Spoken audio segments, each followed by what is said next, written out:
Sir, ഞങ്ങൾ കേന്ദ്രമന്ത്രിയെ കണ്ടു പറഞ്ഞു ഞങ്ങൾ നാഷണൽ ഹൈവേ പണിയാൻ വേണ്ടിയിട്ട് കേന്ദ്രമാണ് മുഴുവൻ ചിലവാക്കേണ്ടത്, NHAI ആണ് ചിലവാക്കുന്നത്, അവരാണ് ടോൾ പിരിക്കുന്നത്. ഞങ്ങൾ പക്ഷേ അതിനുവേണ്ടി 6000-ഓളം കോടി രൂപ കൊടുത്തിട്ടുണ്ട്. ആ തുക ഞങ്ങൾ ആ പണമായിട്ട് തിരിച്ചു തരണ്ട, ടോളും തരണ്ട, നിങ്ങൾ അത് ഞങ്ങളുടെ ബോറോയിങ്ങിൽ എക്സ്ട്രാ ആയിട്ട് തരണം. അതും തന്നിട്ടില്ല. സർ, ഇങ്ങനെയൊക്കെ വെട്ടിക്കുറച്ച് ഞാനീ പറഞ്ഞ ഗ്രാൻറ്റ് വെട്ടിക്കുറച്ചു, ബോറോയിങ്ങിൻ്റെ സ്പേസ് വെട്ടിക്കുറച്ചു സർ. എന്നിട്ടും ഈ ഗവൺമെൻറ് പ്രവർത്തനങ്ങളിൽ നിന്ന് പുറകോട്ട് പോയില്ലെന്ന് മാത്രമല്ല 50% ചിലവ് വർദ്ധിച്ചു. സാധാരണ ഒരു ഗവൺമെൻറ്റിൻ്റെ കണക്കങ്ങനെ നോക്കും സർ. സർ, കടം ഇവിടെ വർദ്ധിക്കും. നേരത്തെയൊക്കെ പറയുന്നത് 6 ലക്ഷം കോടിയിലേക്ക് എത്തുന്നതാണ്. വളരെ പ്രശസ്തയായൊരു സാമ്പത്തിക ശാസ്ത്രജ്ഞ അവരുൾപ്പെടെ പറഞ്ഞു, അവരും പറഞ്ഞു 6 ലക്ഷം കോടിയാവും കേരളത്തിന് കടം. നേരത്തെ ഇവിടെ പറഞ്ഞ കണക്കനുസരിച്ചാണ് അവരും പറഞ്ഞത്. കാരണം ഓരോ 5 വർഷത്തിലും ഒന്നുകിൽ 90% അല്ല 100%ആയിട്ട് കടം വർദ്ധിക്കും. സർ, അങ്ങനെ നോക്കുമ്പോൾ ഞാൻ VS ഗവൺമെൻറ് ഏറ്റവും അവസാനത്തെ വർഷം തൊട്ട് പറയാം, 85,000-ഓളം കോടി രൂപയായിരുന്നു അന്നത്തെ ആകെ കടം. ഉമ്മൻചാണ്ടി സർക്കാരിൻ്റെ 5 വർഷം കഴിഞ്ഞപ്പോൾ അത് 2,96,000 കോടിയാണെന്ന്. ചെറിയ വ്യത്യാസം കാണും, ഞാൻ ഓർമ്മയെന്ന് പറയാം. 2,96,000 കോടിയായി. 5 വർഷക്കാലം ഒന്നാം പിണറായി സർക്കാരിൻ്റെ സമയം കഴിഞ്ഞപ്പോൾ അത് 3,95,000-96,000 കോടിയായി. സാധാരണഗതിയിൽ ഈ 5 വർഷം കഴിയുമ്പം സാർ അത് 6 ലക്ഷം കോടിയോ അല്ലെങ്കിൽ 5,90,000 കോടി ആവണം. പക്ഷേ നമ്മളെ കടമെടുക്കാൻ സമ്മതിക്കുന്നില്ല. വല്ലാതെ ശ്വാസം മുട്ടിക്കുന്നതിൻ്റെ ഭാഗമായി 4,70,000 കോടിക്കപ്പുറം എടുക്കാൻ പറ്റില്ല ഈ വർഷത്തെ കണക്കൂടെ വരുമ്പോൾ. എന്ന് പറഞ്ഞാൽ 1,4 ലക്ഷം കോടി രൂപ ഇതുവരെയുള്ള 50 വർഷക്കാലത്തെ കേരളത്തിലെ ഗവൺമെൻറ്റുകൾക്ക് എടുക്കാൻ പറ്റുമായിരുന്ന റേറ്റിലെ കടമെടുക്കാനുള്ള ബോറോയിങ് സ്പേസ് കൂടി വെട്ടിക്കുറച്ചു. 1,4 ലക്ഷം കോടി രൂപ. 1,4 ലക്ഷം കോടി രൂപ എന്ന് വെച്ചാൽ ഒരു വർഷം 25,000 കോടി രൂപയാണ്. സാർ, ഒരു വർഷത്തെ കടം അല്ലെങ്കിൽ 2 വർഷം ഈ ഗ്രാൻഡുകൾ കിട്ടിയാൽ കേരളത്തിന് ഒരു ബാധ്യത നിലനിൽക്കുന്നില്ല ഞാൻ പറഞ്ഞില്ല. പക്ഷേ അത്രയും കിട്ടിയാൽ തീരാവുന്നതല്ലാതെ ഒരു പണം പോലും ഇവിടെ നമുക്കധിക ബാധ്യതയില്ല.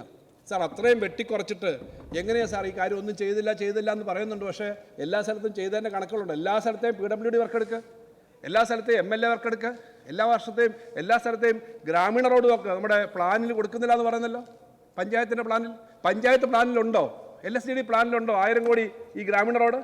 CMLRP 2 പിന്നെ ആ പദ്ധതിയിലുണ്ടോ? 1000 കോടി കിട്ടിയില്ലേ? സ്കൂളുകളും മറ്റ് കിഫ്ബിയുടെ ധാരാളം വർക്കുണ്ട്. ഞാൻ പറഞ്ഞത് പ്ലാനിലോ ബഡ്ജറ്റിലോ ഇല്ലാതെ അഡീഷണലായിട്ട് കൊടുത്തതാണ്. നമ്മുടെ കഴിഞ്ഞ നിയമസഭാ സമ്മേളനത്തിൽ തീരുമാനിച്ച് അഡീഷണലായിട്ട് കൊടുത്താണ് 1000 കോടി. നവകേരള സദസ്സിൻ്റെ ഭാഗമായിട്ട് ഓരോ മണ്ഡലത്തിലും 7 കോടി വെച്ച് കൊടുത്തില്ലേ? അതും ആ ബഡ്ജറ്റിൻ്റെ ഭാഗമായിട്ട് ആദ്യമേ കൃത്യമായിട്ട് പറഞ്ഞിരുന്നല്ലോ. സാർ, ഇതെല്ലാം എങ്ങനെ കൊടുക്കുന്നത്? ഓരോ MLA-മാർക്കും വ്യക്തിപരമായി പറയാൻ പറ്റുമോ ഞങ്ങളുടെ മണ്ഡലത്തിൽ കിട്ടിയിട്ടില്ല എന്ന്?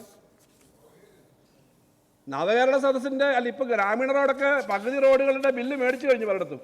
തുടങ്ങിക്കാത്തതിന് അത് ശ്രദ്ധിക്കണം, നമുക്കൂടെ സഹായിക്കാം.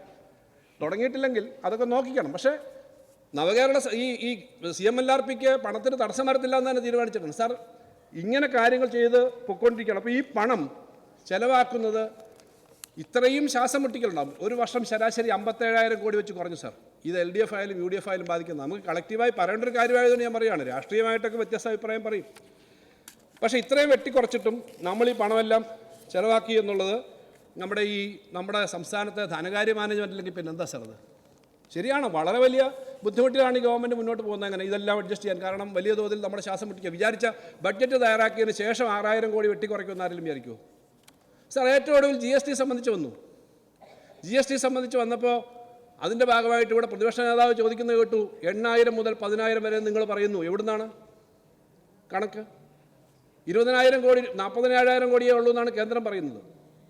ശരിയാണ്, 47,000 ഉള്ളൂ എന്നാണ് കേന്ദ്രം പറയുന്നത്. സാർ, ഞങ്ങൾ 8 സംസ്ഥാനങ്ങളിലെ ധനകാര്യ മന്ത്രിമാർ ചേർന്നിട്ട് യോഗം ചേർന്നു. കാരണം BJP മന്ത്രിമാർക്ക് ഈ അഭിപ്രായം ഉണ്ടെങ്കിൽ അവർക്ക് ഓപ്പണായി പറയാൻ പറ്റില്ല. പ്രധാനമന്ത്രി സ്വാതന്ത്ര്യദിന സന്ദേശത്തിൻ്റെ ഭാഗമായിട്ട് പ്രഖ്യാപിച്ചതാണ് ഈ വെട്ടിക്കുറവ്. സാധാരണ GSTക്കകത്ത് ഒരു കണക്ക് നോക്കി കൃത്യമായി ഫിറ്റ്മെൻറ്റ് കമ്മിറ്റിയും മറ്റും പഠിച്ചിട്ടാണ് റേറ്റ് തീരുമാനിക്കുക. പക്ഷേ ഒന്നുമില്ല. അപ്പോൾ അവിടെ 1.5 ലക്ഷമുണ്ട്, 2 ലക്ഷമുണ്ടെന്നൊക്കെ ഊഹക്കളാണ്. അവിടെ ഒറ്റ കണക്ക് തന്നില്ല. ഞങ്ങൾ കേരളത്തിലെ ഗുലാത്തി ഇൻസ്റ്റിറ്റ്യൂട്ടിനെ കൊണ്ട് സ്റ്റഡി നടത്തിച്ച് നോക്കിയപ്പോഴാണ് 7,500 കോടിയിലധികം കൂടെ ഗുഡ്സ് മാത്രം വരും, സർവീസുകൾ വരുമ്പോൾ ഏകദേശമാണെന്ന് പറഞ്ഞിട്ടുണ്ട്. ഇതാ എൻ്റെ കയ്യിൽ ഹിന്ദു പത്രം കഴിഞ്ഞ ദിവസം നടത്തിയ ഒരു റൗണ്ട് ടേബിൾ സെമിനാറുണ്ട്. ഞാനുണ്ടായിരുന്ന അതിനകത്ത് നമ്മുടെ തെലുങ്കാനയിലെ കോൺഗ്രസിൻ്റെ ഗവൺമെൻറ്റാണ് ഡെപ്യൂട്ടി ചീഫ് മിനിസ്റ്റർ ഭട്ടി വിക്രമാർക്കെ ഉണ്ടായിരുന്നു. അദ്ദേഹം പറഞ്ഞു അവർക്കും വരും ഇതുപോലെ നഷ്ടം. ഈ ഹിന്ദുവിൻ്റെ ഇന്ത്യയിലെ ഫുൾ പേജ് ആർട്ടിക്കിളാണ്. കേരളത്തിൽ ഇന്ന് വന്നിട്ടില്ല, കേരളത്തിൽ വരായിരിക്കും. ഫുൾ പേജ് ആർട്ടിക്കിളാണ് അവരെ ഇൻ്റർവ്യൂ. സാർ, കേരളത്തിലുണ്ട് ഈ ഇൻ്റർവ്യൂവിൻ്റെ ഫുൾ പേജ് ഇങ്ങനെ വന്നിട്ടില്ല. പക്ഷേ ഇൻ്റർവ്യൂവിൻ്റെ ലിസ്റ്റാണ് സാർ വന്നത്. ഇത് ഇന്ത്യയിലെ ബാക്കി കുറേ സംസ്ഥാനങ്ങളിൽ പോയതാണ്. ഇന്ത്യയിലെ സംസ്ഥാനങ്ങൾ 8 സംസ്ഥാനങ്ങൾ, അതിനകത്ത് 3 സംസ്ഥാനങ്ങൾ കോൺഗ്രസ് ആണ് സർ. പിന്നെ ഹിമാചൽ പ്രദേശ്, കർണാടക, തെലുങ്കാന.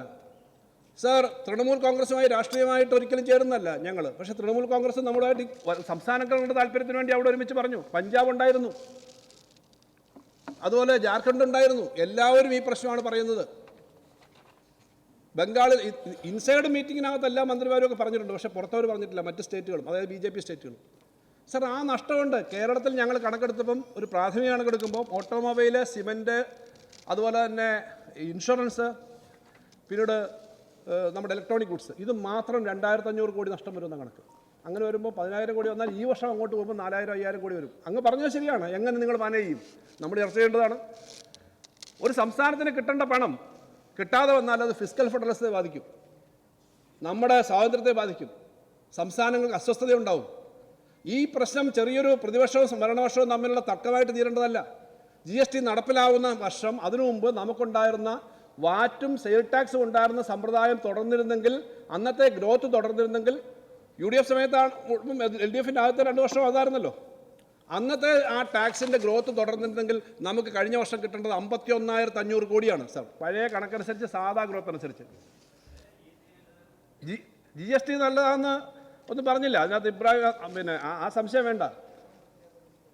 ഇപ്പോൾ GST വന്നപ്പോൾ അവർ പറഞ്ഞു നമ്മുടെ ഗ്രോത്തും 14% ആനുവൽ ഗ്രോത്തും തരാം. അങ്ങനെ ഒരു പ്രൊട്ടക്ഷൻ ഉണ്ടായിരുന്നെങ്കിൽ നമുക്ക് 54,000 കോടി കിട്ടേണ്ടതായിരുന്നു. പക്ഷേ യഥാർത്ഥത്തിൽ കഴിഞ്ഞ വർഷം കിട്ടിയത്ര 32,500 കോടി. സർ, പഴയ സെയിൽ ടാക്സ് ഉണ്ടായിരുന്നെങ്കിൽ, പഴയ വാറ്റ് ഉണ്ടായിരുന്നെങ്കിൽ കേരളത്തിന് കിട്ടേണ്ടതിനേക്കാളും 20,000-ലധികം കോടി രൂപയാണ് GST വന്നപ്പോൾ. ഇതിപ്പോൾ എല്ലാ സംസ്ഥാനങ്ങളും പറഞ്ഞു. കഴിഞ്ഞ ദിവസം കോൺഗ്രസിൻ്റെ വർക്കിംഗ് കമ്മിറ്റി മെമ്പറാണെന്നാണ് ഞാൻ ധരിക്കുന്നത്, അവിടുത്തെ ഡെപ്യൂട്ടി CM, അവിടുത്തെ PCC പ്രസിഡന്റുമായിരുന്നു. അദ്ദേഹം ഉൾപ്പെടെ പറഞ്ഞു ഇങ്ങനെയൊരു സിസ്റ്റം GST ആയിട്ട് പോയി കഴിഞ്ഞാൽ എങ്ങനെയാണ് പറ്റുക? സംസ്ഥാനങ്ങളുടെ ഇമോഷൻ, സംസ്ഥാനങ്ങളുടെ താല്പര്യങ്ങളൊക്കെ ബാധിക്കുകയാണ്. എല്ലാ സംസ്ഥാനങ്ങൾക്കും അഭിപ്രായമുണ്ട്.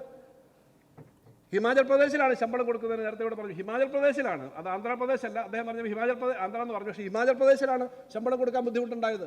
ചെറിയ സാമ്പത്തിക ബുദ്ധിമുട്ടുണ്ടാകുന്ന ഹിൽ സ്റ്റേറ്റുകളാണ്. സാർ, ഇങ്ങനത്തെ ഒരു പ്രശ്നം നിൽക്കുമ്പോൾ അതിനകത്ത് നിന്നുകൊണ്ടാണ് നമ്മൾ ഈ കാര്യമെല്ലാം ചെയ്തത്. നമ്മൾ പണമൊന്നും വെട്ടിക്കുറച്ചിട്ടില്ല സാർ.